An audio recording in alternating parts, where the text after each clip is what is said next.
Assalamualaikum warahmatullahi wabarakatuh. Kembali lagi dengan Pak Adi. Bagaimana kabarnya? Semoga kalian selalu dalam keadaan sehat. Oke, pembelajaran hari ini adalah tema 1, subtema 2, pembelajaran 4, 5, dan 6. Oke, ikuti videonya hingga selesai ya. Ikuti pada slide berikutnya. Ya, muatan pelajaran yang pertama adalah PPKN. Kali ini kita akan membahas tentang kerjasama di kelas. Apa saja contohnya? Yang pertama yaitu piket kelas. Ya, piket salah satu kerjasama yang dilaksanakan di kelas. Ya, sebelum adanya pandemi COVID-19, saat kalian pembelajaran tatap muka di kelas, pastinya kalian selalu melaksanakan kegiatan piket kelas. Ya, piket kelas tujuannya supaya ruang kelas kalian tetap bersih, nyaman untuk pembelajaran setiap hari. Itu yang pertama. Untuk yang kedua yaitu mengumpulkan sumbangan. Ya, sumbangan itu dapat berupa uang, makanan, atau pakaian bekas. Sumbangan ini dapat berguna untuk membantu teman kita yang mengalami musibah. Jadi teman kita akan merasa terbantu jika kita mengumpulkan sumbangan. Contoh kerjasama yang dapat dilakukan di sekolah yang ketiga adalah dengan mengerjakan tugas kelompok. Biasanya tugas kelompok diberikan oleh guru akan dikerjakan secara berkelompok.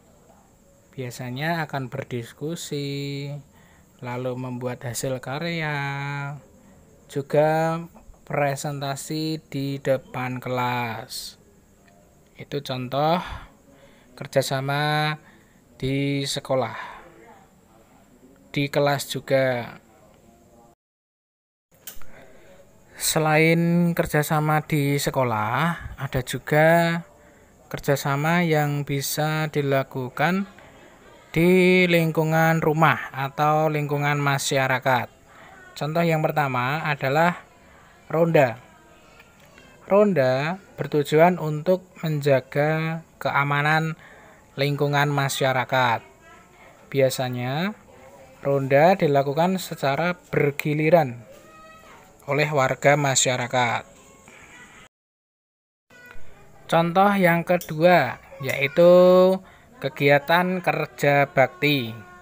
Kerja bakti juga biasanya dilakukan secara berkelompok oleh beberapa warga masyarakat. Contohnya seperti membersihkan selokan, lalu memperbaiki jalan, dan memperindah taman-taman. Seperti itu contohnya. Kegiatan kerja bakti juga dapat memupuk tali persaudaraan antar warga masyarakat. Nah, untuk dapat terwujudnya sebuah kerjasama, ada 3 hal yang harus diperhatikan. Yang pertama, kita harus saling menghargai perbedaan. Misalnya perbedaan agama, perbedaan budaya, tradisi, dan lain-lain. Kita sebagai tetangga, sebagai warga masyarakat, kita harus saling menghargai. Yang kedua, kita harus menumbuhkan sikap toleransi. Toleransi antar sesama manusia. Dengan adanya perbedaan-perbedaan seperti perbedaan agama, suku, kebudayaan, justru harus meningkatkan sikap toleransi kita. Juga untuk mematuhi norma-norma yang berlaku di masyarakat. Ada norma agama, kesusilaan, kesopanan, dan norma hukum. Semua harus kita taati dan toleran terhadap sesama warga masyarakat. Yang ketiga adalah sikap tenggang rasa. Kita harus memiliki sikap tenggang rasa. Apa itu tenggang rasa? Tenggang rasa adalah sikap di mana seseorang mampu menghargai, menghormati orang lain secara lisan, ucapan, maupun secara perbuatan, perilaku. Seperti itu yang dinamakan tenggang rasa. Dengan sesama teman atau orang lain, kita harus memiliki sikap tenggang rasa dimanapun kita berada. Ya, ini ada 5 soal latihan muatan pelajaran PPKN. Silakan dikerjakan, silakan ditulis di buku tulis halus kalian. Ya, masih berhubungan dengan kerjasama. Coba perhatikan gambar berikut. Masih ingatkah dengan tari Bungong Jumpa? Ya, tarian ini juga membutuhkan kerjasama antar pemain atau penari dari tarian Bungong Jumpa. Masih ingat ya tari Bungong Jumpa? Oke, kita simak atau penjelasan sedikit dari Pak Adi. Silakan disimak pada slide berikutnya. Tari Bungong Jumpa adalah tarian yang sangat terkenal, berasal dari Aceh, Provinsi Nangro Aceh Darussalam. Selain Bungong Jumpa, masih ada tarian yang lain seperti tari Saman dan tari Ratuh Jaru. Ini juga tarian khas dari Aceh.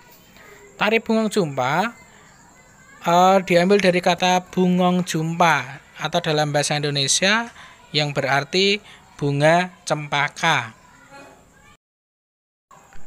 Nah, makna dari tarian Bungong Jumpa ini adalah menggambarkan semangat dan keindahan tanah Aceh. Nah, keindahannya salah satunya adalah dari bunga cempaka. Nah, untuk pola lantai yang digunakan pada tarian Bungong Jumpa adalah vertikal, horizontal, melingkar, dan diagonal. Jadi formasi yang sering digunakan pada tari Bungong Jumpa adalah formasi 4 tersebut. Dalam tradisi masyarakat Aceh, jumpa dijadikan sebagai simbol keindahan.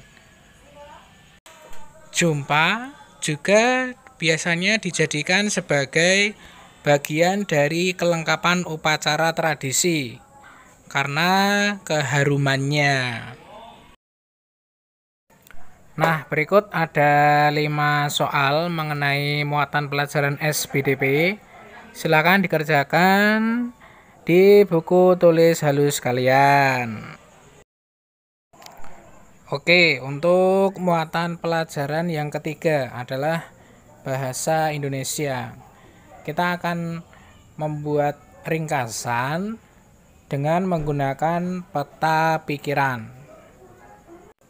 Peta pikiran dapat kita cari dengan mencari gagasan pokok dan gagasan pendukung pada setiap paragrafnya. Nah, dengan kata lain, meringkas sama saja dengan menulis kembali isi teks secara singkat. Nah, berikut langkah-langkahnya. Yang pertama, kita harus membaca teks dulu. Kita baca teksnya terlebih dahulu. Yang kedua, kita cari tahu dengan kalimat-kalimatannya. Seperti apa, siapa, mengapa, bagaimana, di mana, kapan. Itu kita cari tahu dengan menggunakan kata tanya. Yang ketiga, catatlah hal-hal penting saat kamu membaca. Yang keempat, buat peta pikiran melalui gagasan pokok dan gagasan pendukung setiap paragraf.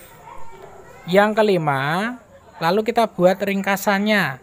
Setelah kita mendapat peta pikiran, kita buat ringkasan menggunakan kalimat kita sendiri.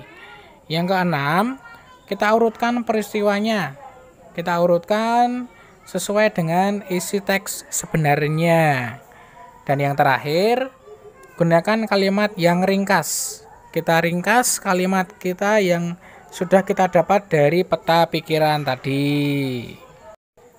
Nah, itu tadi bagaimana langkah-langkah dalam membuat ringkasan melalui peta pikiran. Oke, tugas yang terakhir, 5 soal muatan pelajaran bahasa Indonesia. Silakan dikerjakan, ditulis di buku halus.